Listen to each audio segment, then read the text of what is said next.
Greetings, everyone. This is Ann Hoffman, Senior Consultant with the Instructional Coaching Group. And I'm excited today to share with you a webinar on the Instructional Playbook. It is our latest book, and I'll talk about that in just a minute.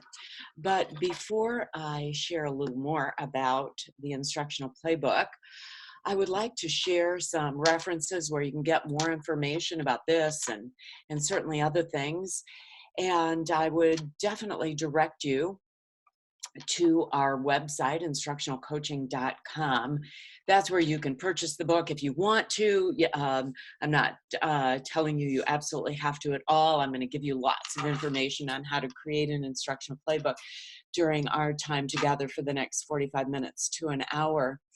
But that site also, in addition to the book, has all kinds of resources. I'll reference those later on in the webinar. You can also access Jim's blog, radicallearners.com, on that website. If you are a Twitter user, you'll see my Twitter handle, Jim's, and then the Instructional Coaching Group Twitter handle @CoachingPD. Below in the left-hand corner, my email and phone, and I share these freely because I truly encourage you to reach out anytime. Questions, comments, success stories. I would love to hear from you. Text, email, any way that works best for you. Please don't be shy about reaching out. I so appreciate hearing from people, and I promise to get back to you. If you're an Instagram user, there is our Instagram site there on the right-hand side also.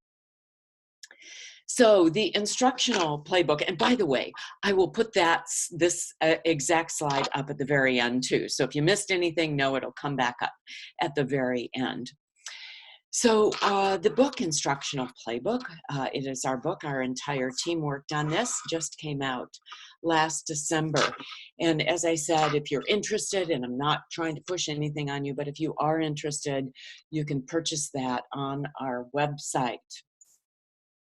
And let me just show you where you can go, and we'll come back to this website for some free resources later. We have all kinds of things that we share on this website. But if you go to this website and you scroll over to resources and down to books, that's where you can access all of our books in addition to that one. So that being said, let's talk about what goes into creating an instructional playbook and how and why we did this. So I'm going to start with, and throughout the workshop, kind of divide this into three categories. Why would you want to create one? What is one? And how do you create a playbook? So the first thing I want to do is to maybe make you feel just a tad uncomfortable, but bear with me for a minute.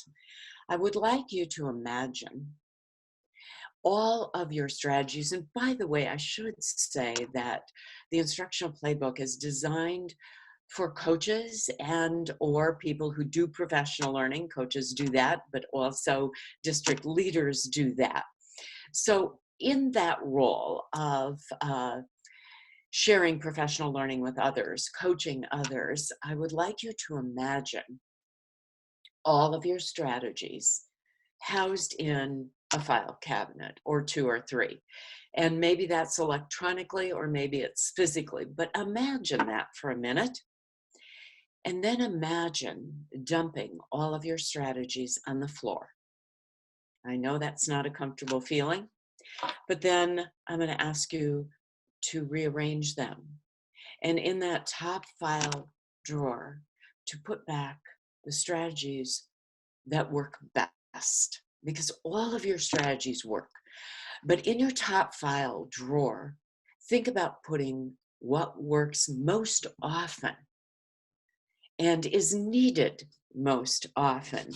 So those two criteria, what's needed most often, what's requested most often to address teachers' concerns, and what you share most often, because it tends to work. Not everything works with every student, we know that. But that's what we're going to talk about being in our instructional playbook, or if you will, in your top file drawer. So why create a playbook? And I want you to think for just a minute about what goes into a sports playbook.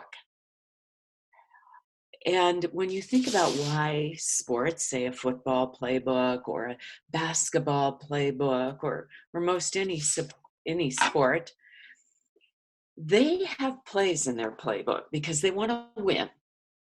They don't want to dally on the field having to think about what should we do in this situation or in that situation. They want to be efficient. They want to get it right. Will it always work? Do their plays always work? Not necessarily. But they want them front and center. And they don't want to have to dig through and stop and think about it. They want it right there. I often think of a quarterback looking at the plays on his wrist, or looking to the sidelines for the coaches to put up a signal for what that play is. Well, in schools, every day is game day. And we want to get it right as often and as quickly as possible. We want to have our strategies that are in our file cabinets, those many strategies, we want to have them organized in a way that is most efficient.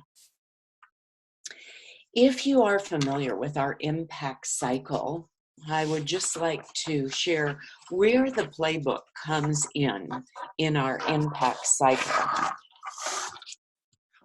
So our impact cycle consists of three phases. It's deceptively simple. There's a lot that goes into this, and I'm not going to take the time now to go into depth on the impact cycle, but quickly to share with you, if you're familiar with it, where our playbook fits in. In the identify phase of our impact cycle, we help get a picture of current reality together with teachers as we work together with them, and to set a student focus goal, not a teacher goal, a student focus goal. And then we put our heads together and think about, gosh, what might be the most high impact strategy that we can think of to help achieve that goal, that student focused goal. And obviously, this is where your playbook comes in.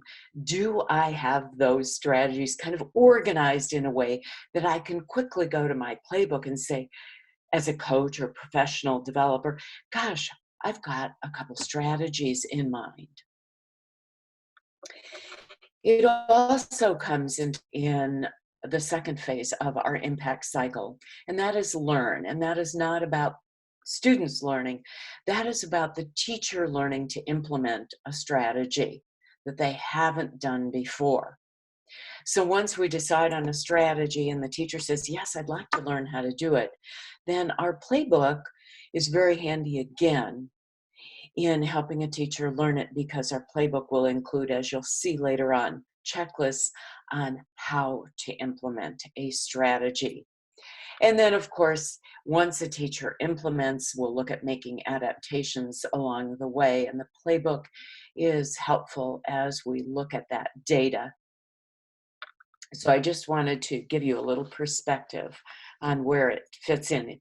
It is not a curriculum guide at all.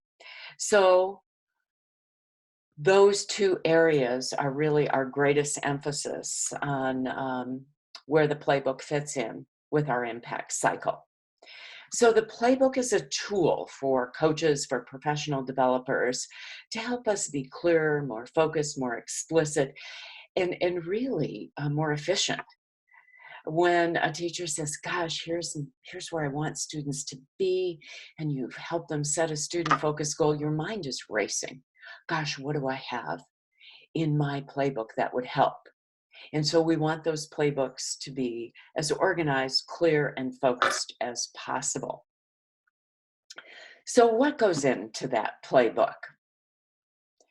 It is not a teaching Bible, but a resource for organizing all of the knowledge you have, to organizing that file cabinet, if you will, with a focus on two things: what's requested most often by teachers in terms of their goals for students and what you know might be most impactful. Again, it's not a curriculum guide at all. So the playbook actually has three components: a table of contents, a one-page summary of everything in the table of contents, and then the biggest part of the playbook is made up of checklists for each thing that we have on our table of contents. That's the how-to. So let me explain these in a little more depth. The one page consists of our highest impact strategies, the things in your top file cabinet drawer, not all of your strategies, because that would make our playbooks almost unusable. They would be so big because you know so much, you have so many strategies. So one page, table of contents, those are our most frequently used high impact strategies. Then we take each of those and we create a one-page description. In other words, what are these strategies all about? And then the bulk of our playbook are checklists with the how do we implement these strategies. So I'm going to take you through how you do each of these, how you create each of these three sections. If you have access to our Impact Cycle book, the orange one, we have a sample playbook at the back of that. If you have access to the Instructional Playbook book, our most recent book, in the back of that, we have samples of sections of playbooks from many different districts who have worked together with us, creating those playbooks, and we're willing to share them with everyone. If you don't have either of these, not to worry. In this webinar, I'll share some samples so you can see what those look like. So as we create it, again, it's these three components.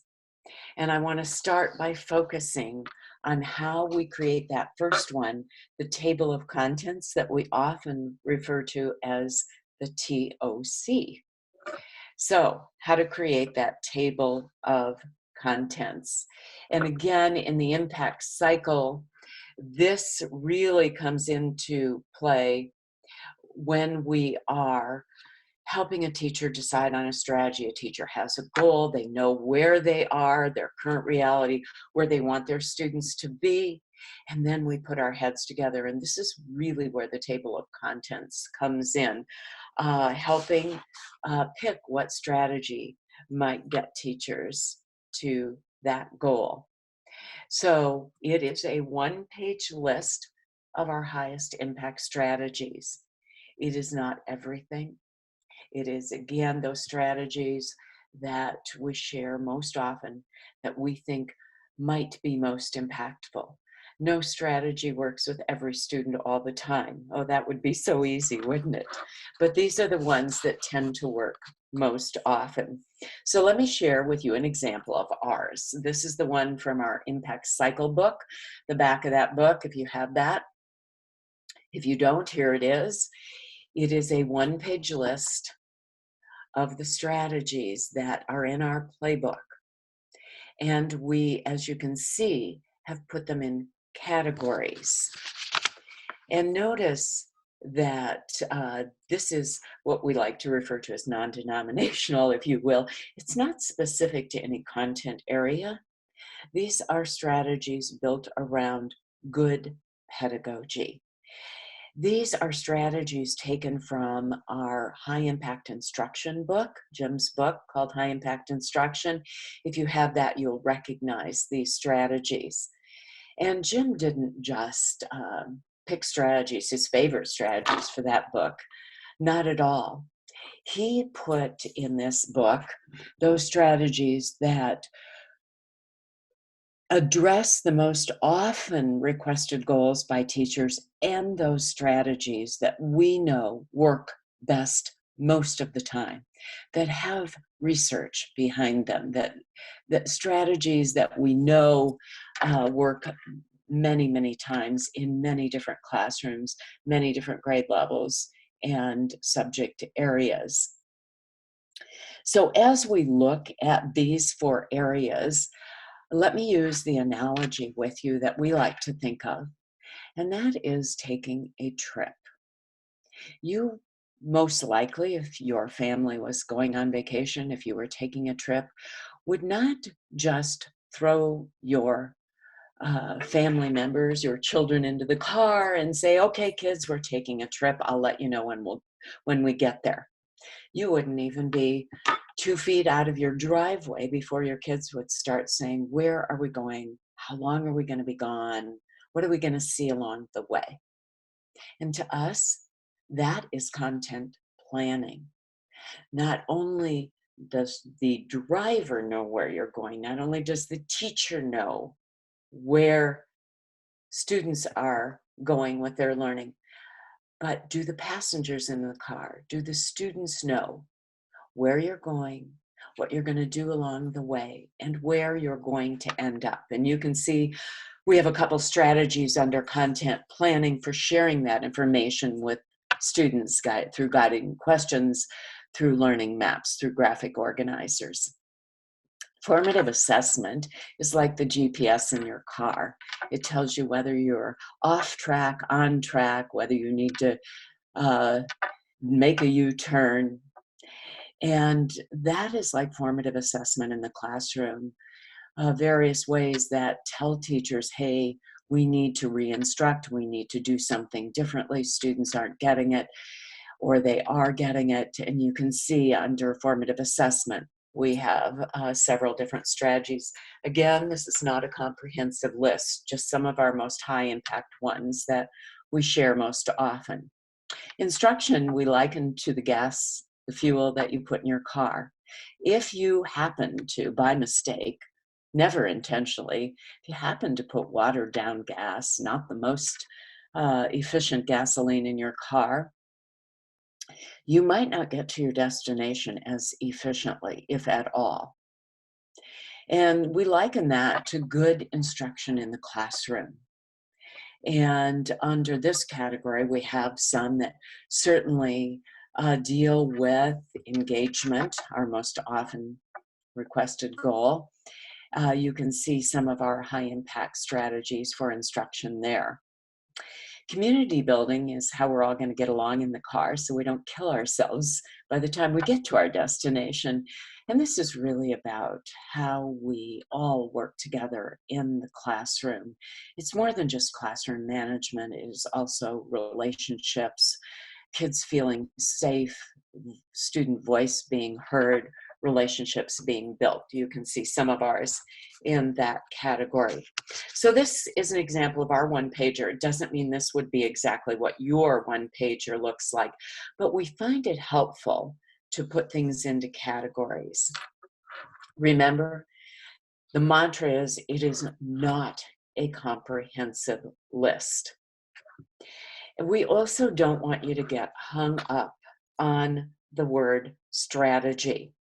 A strategy for us, and you pick any word you want, but it is simply an action the teacher takes, the practice the teacher uses to hit that student focus goal. So as we think about what might be on your one-pager, we think about, what do the teachers you work with say to you? What's bothering them? What gives them a pit in their stomach at the end of the day? What is keeping them up at night with regard to students? What do they worry about? What are some of the problems and concerns teachers share with you about student learning? So what are some of the most common student-focused issues, goals, concerns that teachers share with you? Let me just give you some examples. Here are some we have heard. Obviously, the most common one we hear is around student engagement. Teachers, well over 50% of the goals that we see teachers setting with coaches focus around student engagement. Notice these are student-focused goals, not implementation goals. So teachers are concerned when students aren't engaged. They may be concerned about, gosh, I want my students writing complete sentences and I'm not getting there, or it just isn't working. Or maybe something around classroom management, uh, students being disruptive and they'd like to lower the disruptive behaviors. Maybe it's I'm working on adding fractions and it's not going as well as I'd like. Or um, one common one is that we hear often is, I'd like to increase participation, and that centers again around engagement. So these are some examples of student-focused goals. So as we think about jotting down some of those things we hear most often, that helps us think about what might be in our playbook. Because the minute a teacher shares an issue with you, gosh, I can't get this sentence writing is just not working like I thought, or I have too many disruptions during class, or my students aren't engaged as much as I'd like them to be, your mind immediately starts racing. Gosh, I've got some ideas that I could share with you. And so those high impact strategies in your top file drawer are what go on your table of contents. And some examples might be, gosh, maybe cooperative groups would help with that engagement. Or maybe clarity of expectations might reduce those disruptive behaviors. Or maybe we could increase engagement with different levels of questioning. So these might be some examples of things that pop into your mind that may be in your top file cabinet drawer. So what we want to prioritize and put in our top file cabinet drawer are those strategies that are most doable for teachers, that meet their concerns about students, and are the most impactful. But we don't want everything. We don't want our entire 4-door file cabinet or all of our file cabinets on that one page. We want to keep our playbook lean and clean, because too much choice paralyzes us. Too big a playbook is not efficient. Now, does that mean that if it's not in your playbook, you can't share it? No. Something might be in that third file cabinet drawer that might just be the best thing for that particular teacher at that time. But we want our playbook to have what we use most often. Think back to that sports playbook. And I know as teachers, me being one of them, I am a strategy hoarder. I never throw out something that I've used because, gosh, I might use it down the line. So I'm not telling you to throw out any of your strategies. As teachers, that's a hard thing to do. But to think about your playbook being just what's in that top file cabinet drawer. So why a one page? Why do we force that one page?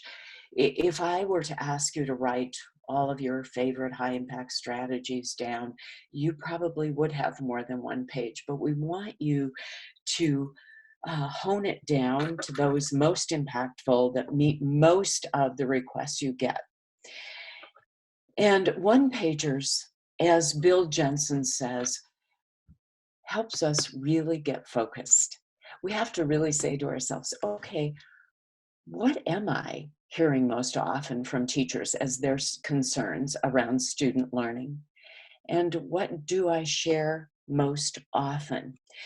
And we want to keep it not overly complex or unwieldy, because then it becomes useless. We know those curriculum guides that many of us have worked on often sit on shelves or sit online, never looked at. So this is about the most common goals set by teachers, the most common student-focused goals set by teachers, and the most impactful teaching strategies that you end up sharing with them. That's what goes on your one pager. That's what we want in the top file cabinet drawer. And it's not what works, but what works best? Because most everything we have works. And will everything work all the time? No. But it's just like when we go to the doctor, we hope they're prescribing to us what they seem to think works best. And that's what we want to be sharing with teachers. And that's what's on our one pager, but yours will look different. And also, our one pager is not necessarily our favorite strategies. We are so emotionally attached to some of our strategies. It's like the IKEA effect. If you put something together from IKEA, by golly, you're attached to it because it took you forever. But we want what works best that addresses those things requested most often. So as we put that together, here's how we suggest coaches do this. Look at the common concern areas, the common goals that teachers are setting around student learning. And then list your high impact strategies that you share most often. Just brainstorm those and then sort and arrange them in categories. And that is what goes on your table of contents. And I will tell you that as coaches in a variety of districts we've worked with do this, it takes some time, and you'll rearrange, you'll sort, you'll rearrange again, and it is a living document. You'll redo it a number of times, so don't think it's one and done as you do this. Some suggestions, some advice here. As you think of strategies, think of categories of teaching practices and the activities as individual examples of those strategies. So the strategies and practices go on the table of contents, not the activities. And I'll give you an example. Cooperative learning is your category.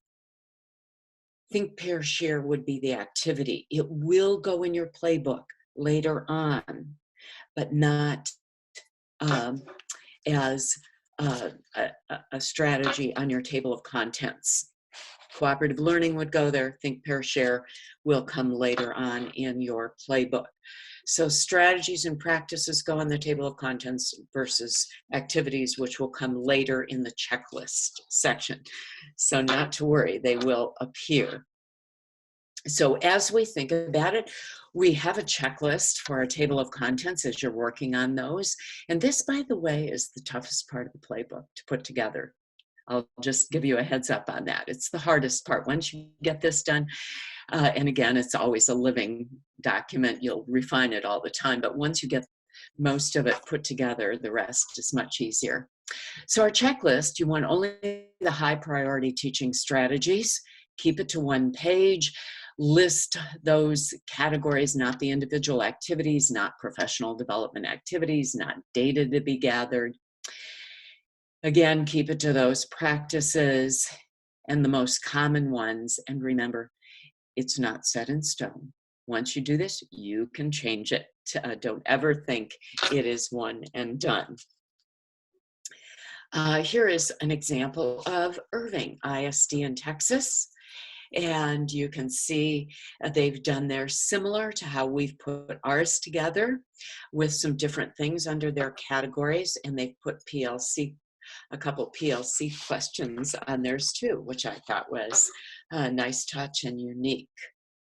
And you'll find this and some other samples from Irving ISD in the Instructional Playbook book. Again, remember, it's not a comprehensive list, so don't let that give you a stomach ache. So I want to go to the second section of our playbook, the one-page descriptions. And this is the what each strategy is.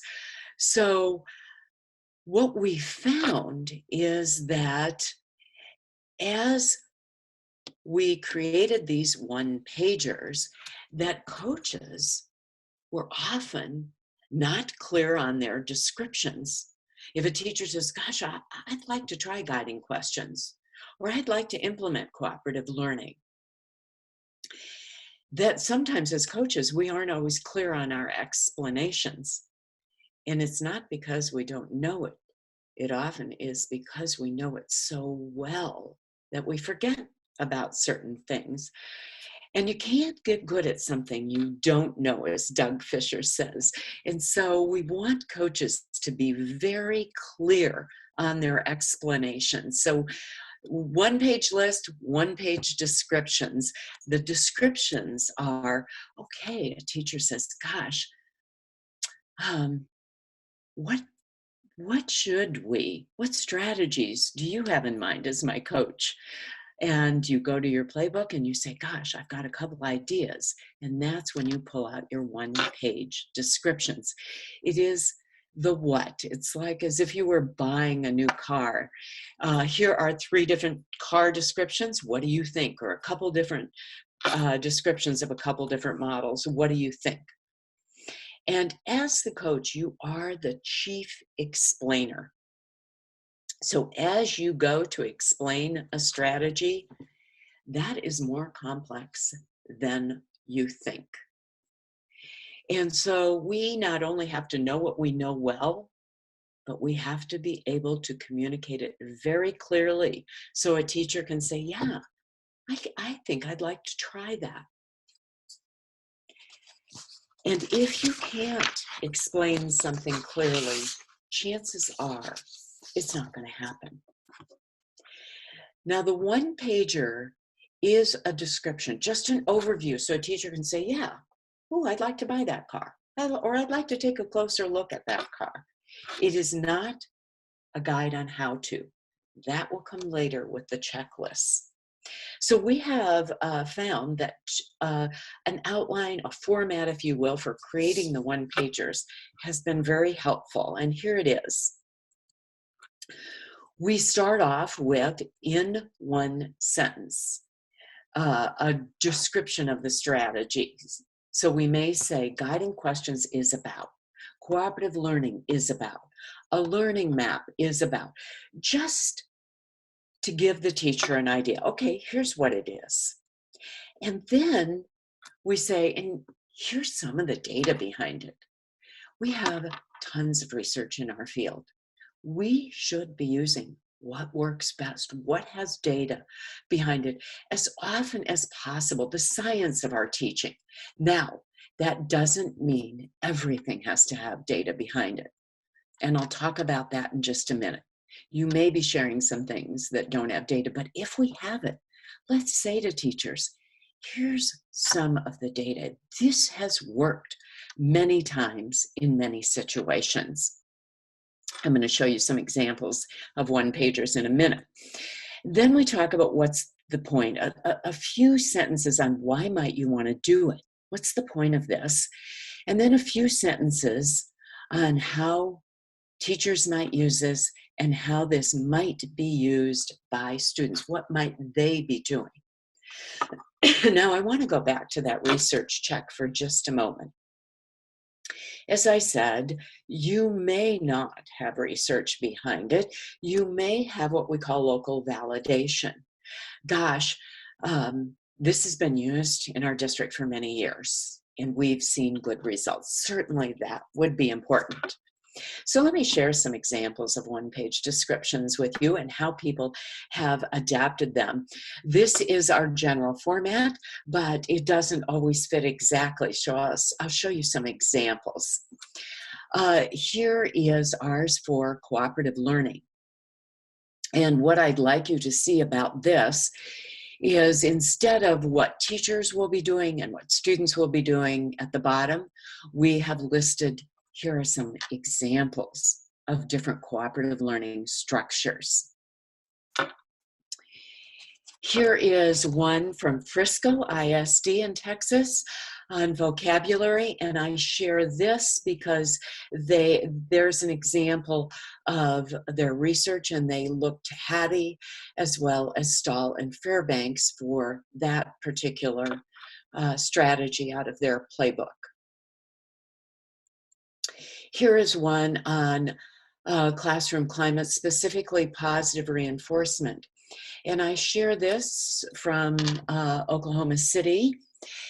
because this district happens to use Marzano strategies and Marzano's work. So instead of a research check, they used the Marzano connection because that's what made the most sense in their district. Here is an example from Irving, and I share this. They said the Hattie check. They used Hattie in that example. But what I want you to pay attention to is the bottom circle. They added, how does it connect to various content areas? So they made some adaptations there. Again, this is the format, but always adapted to meet the needs of any particular strategy or your district. So let's take a look at that third section. And this is the bulk of the playbook. This is once a teacher has said, gosh, yes, I'd like to try learning maps. I think guiding questions would help me meet my goal. Or after looking at this one-page description on cooperative learning, that's what I want to do. Now the checklist will be how you implement. This is the bulk of the playbook. It will take up the most room in your playbook. So let's talk about how you go about creating the checklist. And again, I want to put it into perspective. We have the one-page list, our table of contents. We have the one-page descriptions, the what they are, and now we're going to look at, okay, you've made a choice. Let's look at how you implement. And that really comes into play in the learn part of our cycle with the use of checklists.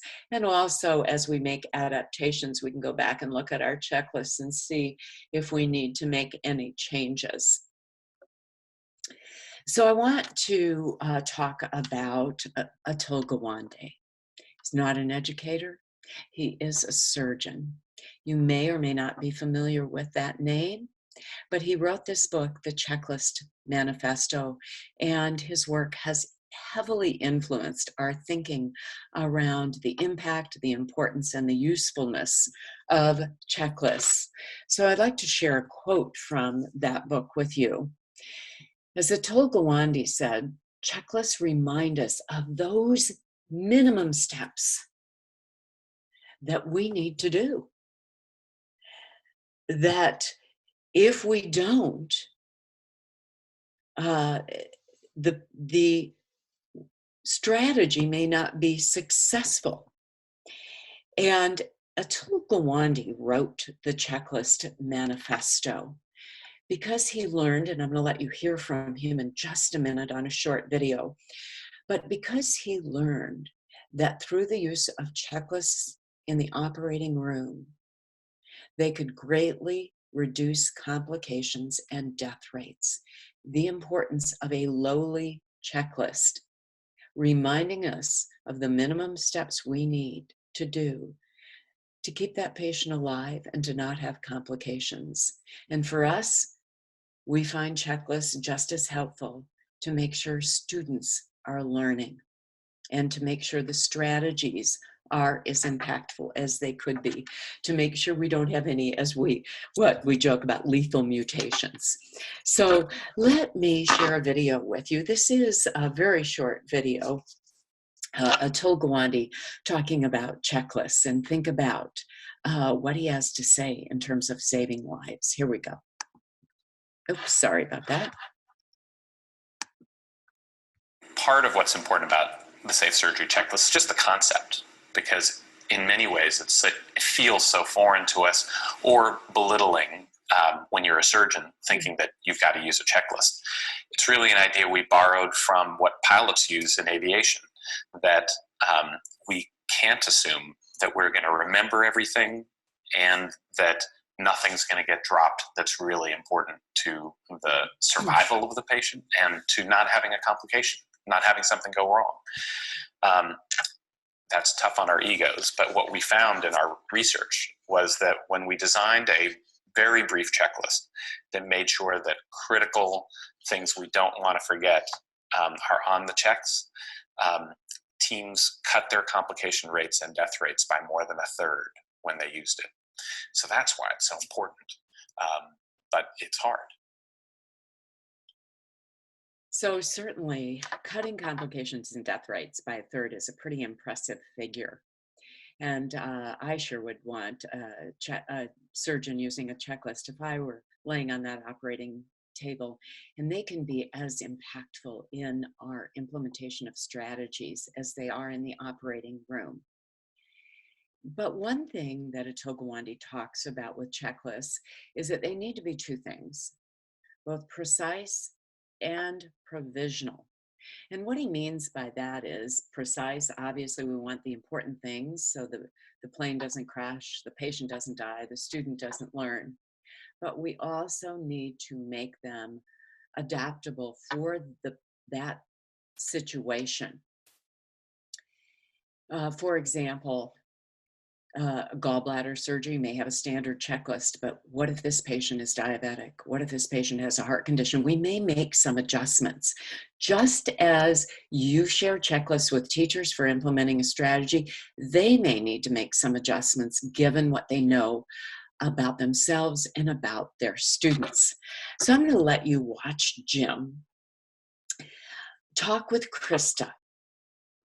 And Jim is going through a checklist with her, sharing a checklist. He's going to be modeling in her classroom a formative assessment procedure. She's working on formative assessment as her goal. He's going to be demonstrating a technique where students hold up red and green cards. And so he's going through the checklist with her. Watch how she makes it provisional. She adds to it and actually makes his checklist fit for her. Here we go. It's very short, but watch how Krista adapts that checklist.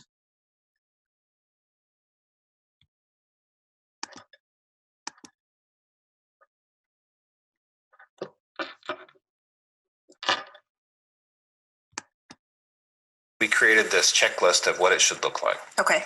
But the more important thing is, would you do it this way? Okay. Okay. And what I'll do tomorrow is I'll give you a copy of this checklist. Okay. And you can just sort of like check off if I do it or not. Okay. I'll try really hard to leave a few out just so you have something to check.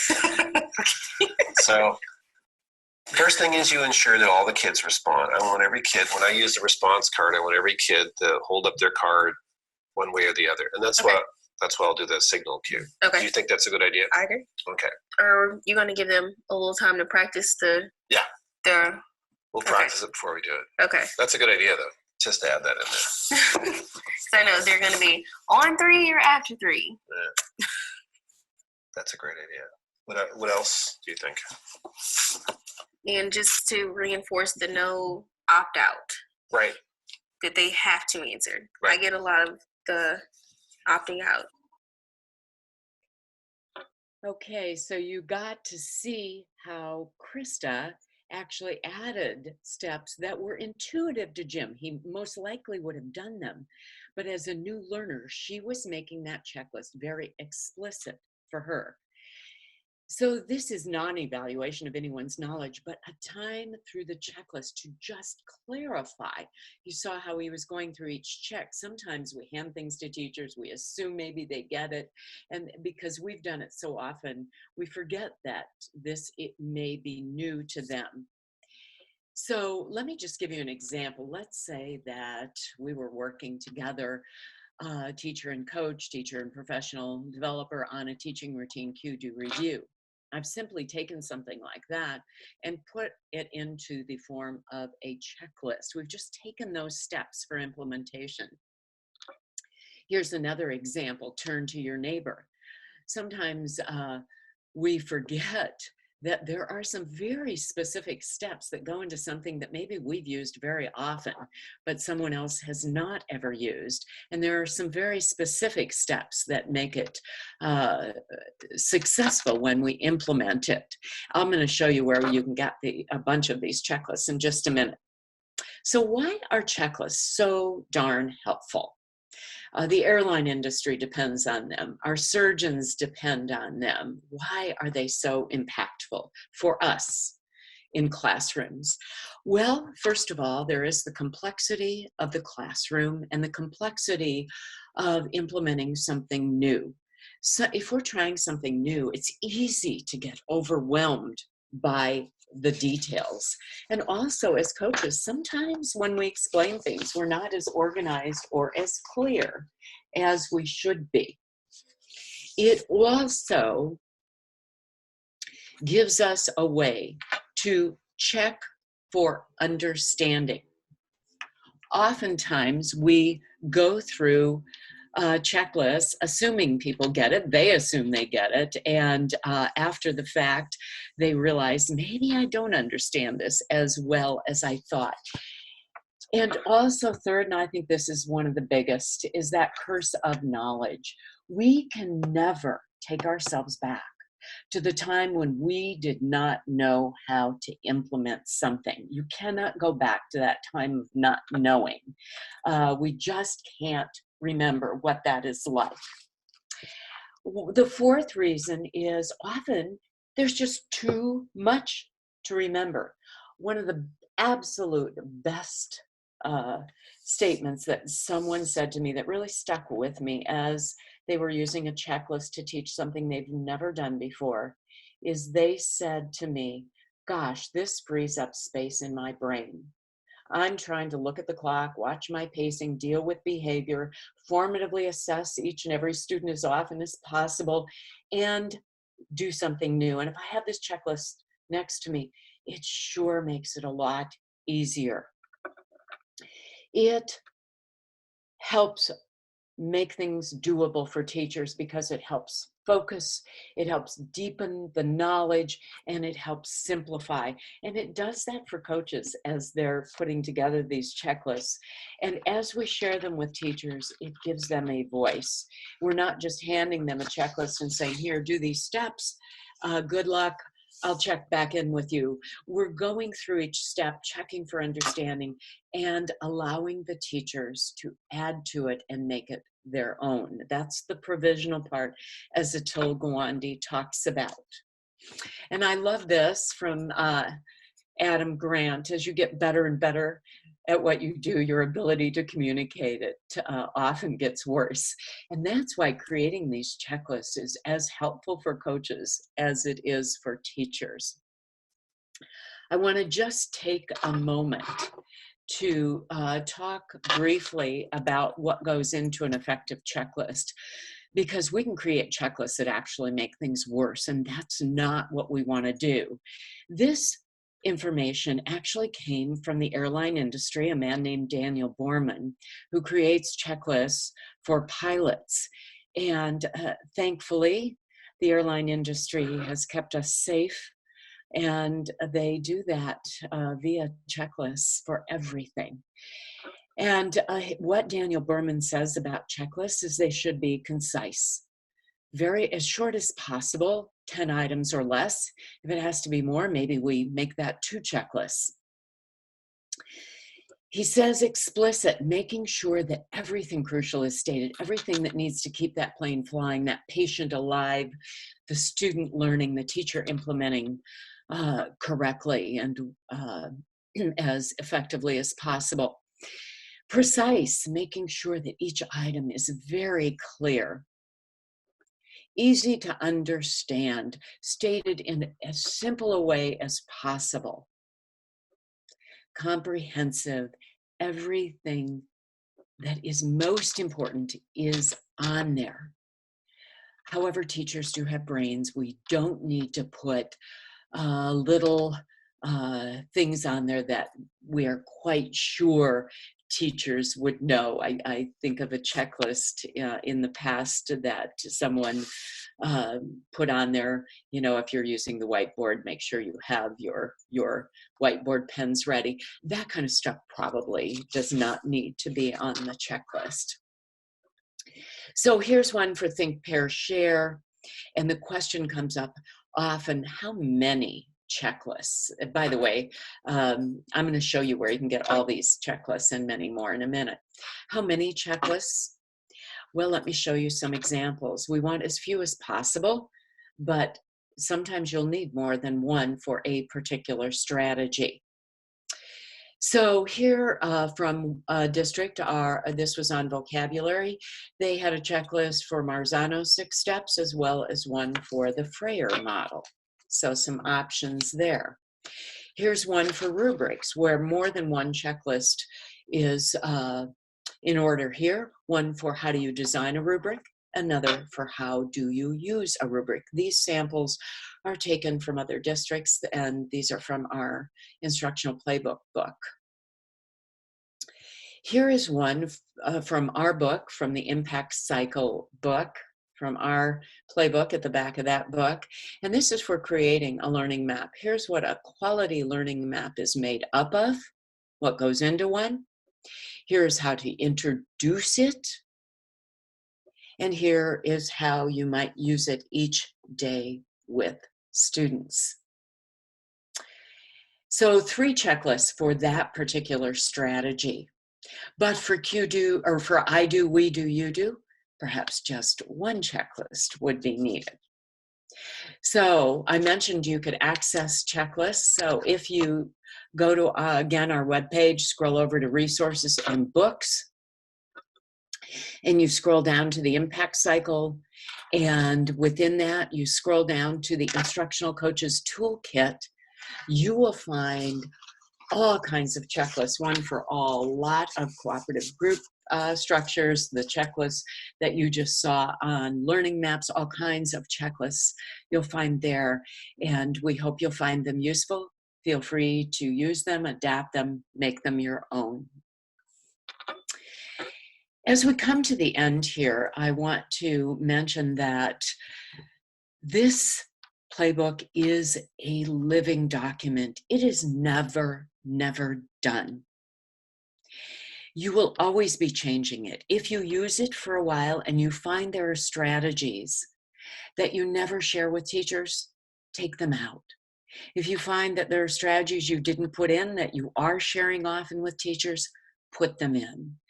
One of the biggest parts of your playbook that will change are your checklists, because teachers will help you clarify them. They'll ask questions, they'll add things, and you'll think to yourself, gosh, that should have been in my checklist. So I would recommend that you date your playbooks, as you will be making revisions often.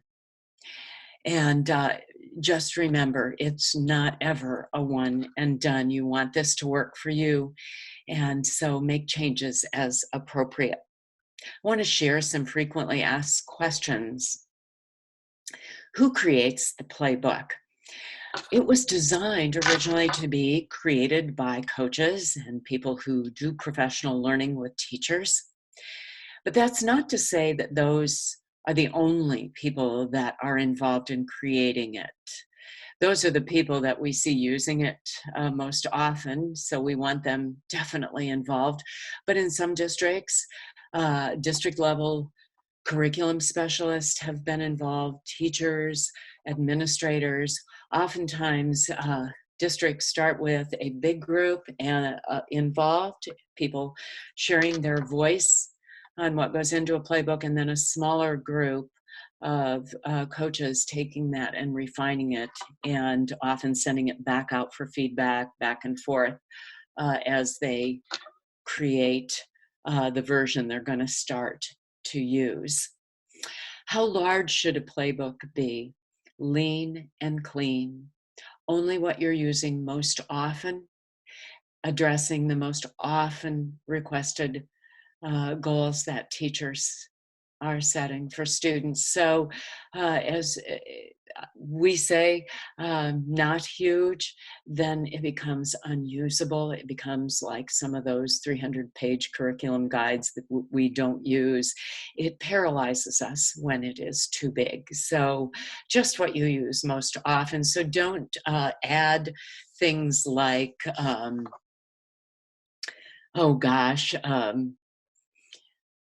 all kinds of references, pages of references. What some coaches have added to their playbooks, however, are links to videos where they can actually watch a teacher doing a strategy, and that is impactful.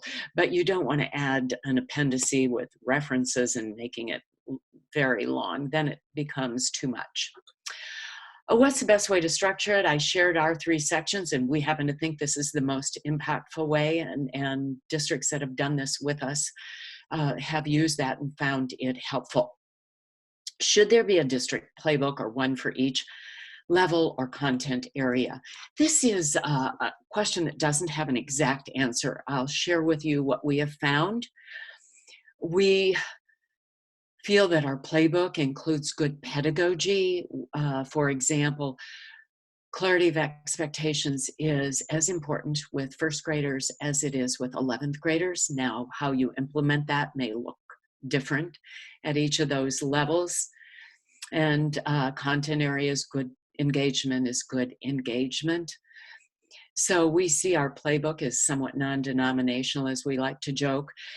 But we do have districts that have created secondary playbooks, elementary playbooks. We've had districts that we find it's helpful to have a district playbook. And then if you want to specialize, like say science may add a few things to that pertain just to their area. That may be helpful. But what we have found in creating these with districts is that we have much more in common than we have differences across grade levels and content areas. So we encourage you to look broadly and then maybe to specialize a bit if that works for you. Do teachers receive copies of playbooks? We don't just hand them out, no. Do we pull from them and hand teachers one-page descriptions to take a look at? Or definitely the checklist we would pull out, but we don't just say, here's our playbook, hope you'll find something impactful in there. No, that's not the way they are meant to be used. Also, we get asked, do you put them electronically or hard copies? And we have found it's helpful to do both. And can coaches use checklists they have not created themselves? Absolutely. If you find checklists such as ours, definitely use them, and we hope you find them useful. The playbook is not a resource, as I said, just to hand to the teacher. It is not a directive or a tool for evaluation. It is not a teaching Bible, and it is definitely not ever written in stone. Continue to refine, change, and make it as impactful as possible. And I want to end by saying in schools, every day is game day. I thank you so much, not just for participating in this webinar, but for the noble work that you do. And I hope if you decide to try a playbook, that you reach out to us with any questions. And I'll put that page up in just a minute about how to do that. But if you are using a playbook, I hope it has helped make each day a winner and each teacher a star player. Again, thanks for sharing your time with me, and thanks for the noble work that you do. Here is again how to access resources on our website and how to get a hold of me should you have any questions. I would look very much forward to hearing from you. Again, thank you and have a great rest of your day.